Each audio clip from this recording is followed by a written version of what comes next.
Lee sees there in the meadow the shape of a small church. It is in a state of decay and has no belfry or steeple. There are no other buildings nearby. To the east is the sea and a cove. To the west is nothing but fields so consistent and trimmed with shapely grass they must have been replicated in the dream of a machine. He walks down through the path of rocks and bracken, and lifts up the latch on the rotten gate and follows the track marked by years of footprints. He closes the gate and stands before the church. There should be nothing left of it for all the time that has passed, but as he stands hearing the gentle crest of the ocean fall upon the cold, grey sand, he looks on a building that is clearly still alive. He doesn't know if he's here for work and should investigate this place. He does not know if this is a monument to be destroyed, or whether it is just another outpost for a pilgrimage of peaceful worshippers, of whom there are so many now. Perhaps this is a way station. As he comes closer to the church, he sees that it is made of stone blocks, a material long absent from the city. There is a single low entranceway, carved in the shape of a kite. Along the ridges are colourful bricks and the floor is of hard wood. The windows are of stained glass. A giant organ with golden pipes lays on the stage behind the pulpit. He cannot see the sun, but there is light, and it falls on his face in a kaleidoscopic display of warm colour. There is heat coming from the carbon burning in the corner, seeping from slaughtered trees. He leans down to pass under the doorway, walks over to the fire burning in the corner, and through the multicoloured light of the stained window he sees a group of pilgrims approaching. They are hooded and cloaked and they chant. One at the fore holds a chalice of brass that leaks dark fumes that smell of herbs and childhood. He stands by the fire and the glass, half his face in darkness, the other in primary colours. He watches the leader of the pilgrims as he takes off his cloak and unfurls his angelic wings, the span of which is wider than the church. The pilgrim's hood is taken down to show eyes of fire. Lee knew to be afraid. "Good morning, Detective Lee," said his AI from the speakers in the ceiling. Lee awoke with a feeling that something dreadful had happened. He had this feeling with certainty, though he could not place why. For a few moments in a daze, he recollected the voice of the alarm. He reached for his earpiece and his contacts. Rubbing the sleep from his eyes, he flicked at the air and changed the tint of the glass wall of his bedroom to let in the natural light. Some clouds had come in with the dawn, thinning at the tips of the skyscrapers, splitting on the spires like pulled cotton. It didn't look like the rain would break. The winter light was cutting and pale. He put a hand to his eyes, flicked at the settings and put on his apartment lights. As he pulled back the sheets and the apartment began to prepare for his morning routine, the feeling of dread lessened. Still, he searched his memories as if fumbling around on the floor, looking for something important, now lost. He remembered Lila Marcel and the unmistakable pull of attraction that had passed between them like static electricity. He could search the police database for her private ID, probably find out if she was single and more about her past, but that wasn't the kind of cop, or the kind of man he had ever been. But as all thoughts pressed closer to the darkness than action, he considered it for a moment all the same. He remembered the smell of burning carbon in that great empty house in the country, and it seemed to match with this feeling of unwelcome distaste. He didn't bother to turn on his android. Instead, he got his own breakfast of toast and orange juice. It was warm enough inside to be dressed in loose pants and a t-shirt. He ate, feeling the fatigue of the groundwork, and decided to exercise. He checked the case file on the work portal. The captain wouldn't be on the clock for another 45 minutes, and he doubted Gong would be up before then. After he finished breakfast, Lee went into the second bedroom he had turned into a gym, and warmed up with some boxing, and finished with heavy weights. He felt better immediately. He put on some music that filled the apartment, and turning his windows to transparent, watched the waking lights of the city brighten with his mindset. He still had the physique of an athlete, and though it had been years since he'd done anything competitive, perhaps, if he finally got the promotion, he would consider joining one of the precinct teams. He washed in his open shower, still feeling the blood rushing and the expanding pull of his muscles, and took a clean uniform from the pile. He wouldn't need a haircut for a few weeks, but he had a clean shave just to take his appearance closer to 30 than 35. If he did summon up the courage and an excuse to contact Lila, he wanted to make sure he came across as a decent and orderly cop. Maybe Gong was right, and the uniform and the role counted for something, but a dirty cop was still the lowest of the low. 2 minutes before 8, the captain's avatar flashed in his feed. She was outside, working already. She was 40, but looked as strong as a man half her age. Lee grabbed a flask of tea, automatically distributed from the machine in the kitchen, and let the android out to clean up and prepare things for when he got home. He stepped onto the balcony, the rising hum of the city echoing beneath him. He flicked the captain's avatar into his right contact. Got everything you sent over? Despite Gong's sloppy editing, we got what counts. I cleaned it up a bit, and passed it by the judge. We got enough to dive. I'll brief you in person, and sign off on it then. Well done with this one. You got it clean, and you got it fast. If we can get you two under in the next few hours, I doubt Han Shu will even have time to suspect the police are on his trail. You want us to meet at the farm? Lee asked. Haven't checked in with Gong. It'll take us about an hour to get there, even if he's up. Gong is on his way to yours, the captain said. She leaned down to a patch of earth and began sprinkling some water on it from a jar. He's bringing that rust bucket up here? Lee asked. I'm impressed he's up. Still, might be over an hour till we get there, even if his car doesn't break down. I sent for an air cruiser. Reward for getting this all tidy in a day. You think Gong would have got up for anything less?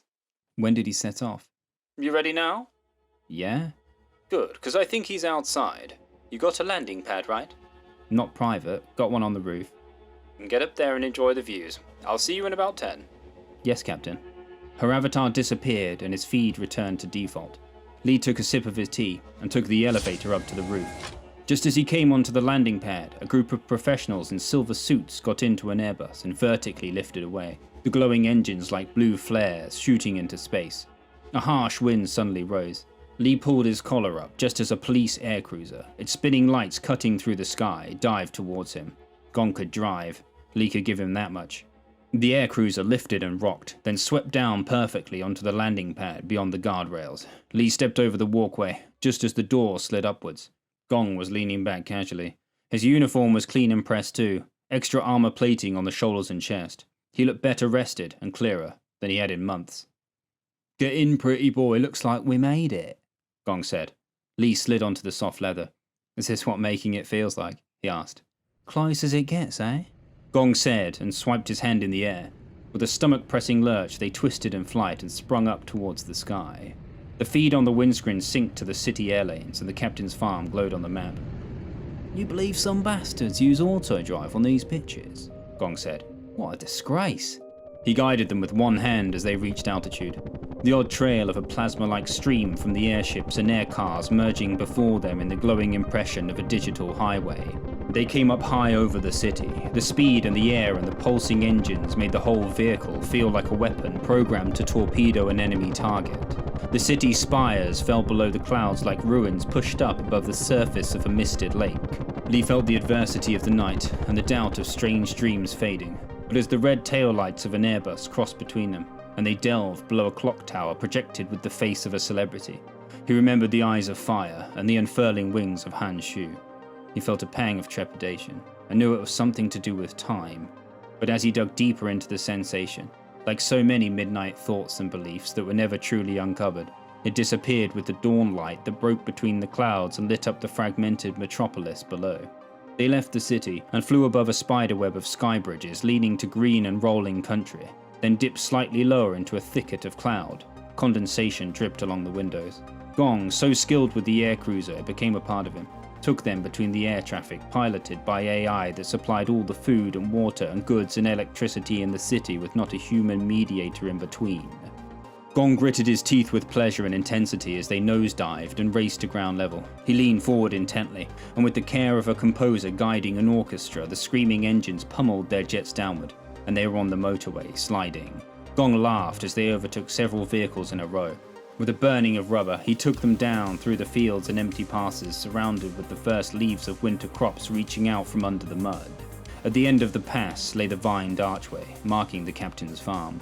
Dust spiraled in their wake as they landed, and the outbuildings of the farm echoed with the rattle of real cows and chickens. They saw the stooped figure of the captain, wearing a vest in winter, her large aviator glasses reflecting the rising sun. As Lee and Gong stepped out of the aircruiser, their boots trod over the hard, thawing ground, and for the first time in weeks, Lee noticed Gong was walking straight-backed without a smoke, in a manner loosely resembling professionalism. They looked fresh and imposing in their armored uniforms.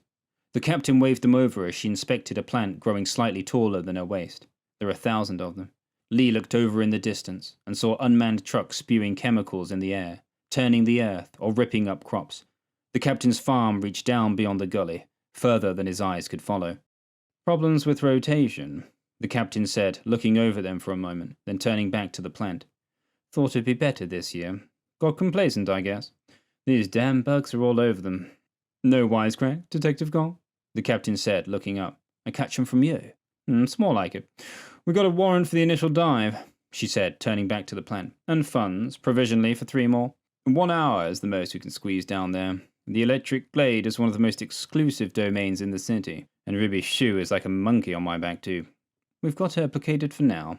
She doesn't know we're going to be diving. She's got her lawyers prepping, but it'll be at least a few days before there'll be a problem for us. How long has it been since you two went under? Hope you haven't gotten rusty. Been over a year, Lee said. Same, I reckon, Gong said. The captain stood up and flicked in the air to check. Yeah, I had you two on that diving assault, but there was a relatively simple domain, not that different from topside. This isn't going to be simple. We know from some of Rubishu's work that gravity, light, even time might be different. You might have your memory wiped. It might be spacious in the Glade, big as a city. Shu has the means to build VR like that. Even worse, none of our coders can hack their software without making it clear we have people inside. There might be limited, or even no communication. We can't let Han know you're onto him, or one of his people will be able to disappear him. And I don't reckon you'll ever find him, or Joy Grey, in his own VR. The first dive is going to be pure orientation. What are the first things you need to do? The captain asked and turned to look at them. Find a mirror, Lee said. Learn what we look like, who we are, what form our avatars have taken. Then find each other, Gong said. That's right. To run a trace on Han Shu or Joy Grey and locate the VR chamber topside, we're going to need physical contact. I want proof of something dirty down there too. Shouldn't be too hard. A young man like Han Shu is probably flaunting whatever he's up to. But remember, you need to actually touch them so Harris can confirm their ID. It's the only way. Not that I expect you to get that on the first dive. Now, we don't know what kind of programming they've got down there in the Glade, but it's going to be something special. It's going to be something new. You might change completely. You could be animals in a zoo, objects in a dreamscape. No idea what that's going to do to your heads. There might even be some redirect if they suspect a hack. It's not impossible. You might experience the existence of a chair for an hour or so. If that's the case, you're going to have a very heavy case of the bends coming back up, but we've got good medics at the diving facility. Look, I think Han's going to be something big under there.